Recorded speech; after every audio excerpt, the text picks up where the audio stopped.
जी काही आता झुंडशाही, याला लोकशाही म्हणता येणार नाही.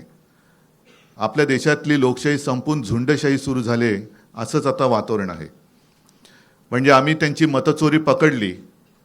मतचोरी पकडल्यानंतर हा तो लाईट जरा बंद कर. मतचोरी पकडल्यानंतर त्यांनी आता उमेदवारांची पळवापळवी सुरू केली. साम दाम दंड भेद म्हणजे एवढे निगरगट्ट आणि कोडगे राज्यकर्ते यापूर्वी महाराष्ट्राला तरी लाभलेले नव्हते. कल्याण डोंबिवली असो, ठाणे असो, बिनविरोध निवडणूक करून घेण्याची ही जी काय प्रक्रिया ते राबवत आहेत, हा लोकशाहीचा आणि जनतेचा अपमान आहे. काल परवापासून राहुल नार्वेकर, मी मुद्दामून नावानिशी बोलतो कारण विधानसभा अध्यक्ष हे विधानसभेत असतात, त्यांचा अधिकार हा सभागृहात असतो.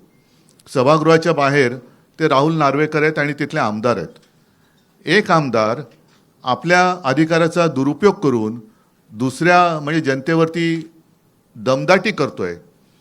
त्यांचं संरक्षण काढून घेण्याचा आदेश स्वतः संरक्षणात राहून करतोय. माझं तर मत आहे हा विषय गांभीर्याने निवडणूक आयोगाने घ्यायला पाहिजे आणि तत्काळ अध्यक्षांना निलंबित केलं पाहिजे.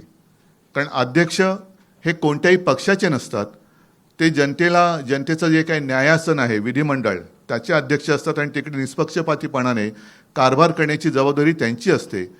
अध्यक्ष हे कोणत्याही पक्षाच्या प्रचाराला जाऊ शकत नाहीत किंवा त्यांनी जाता कामा नये असा एक अलिखित किंवा लिखित दंडक आहे.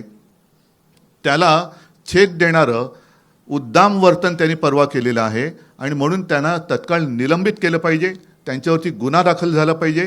कारण असेच जर का सगळे वागायला लागले, अगदी मंत्र्यांना सुद्धा त्यांचा लवाजमा घेऊन निवडणूक प्रचारात फिरता येत नाही.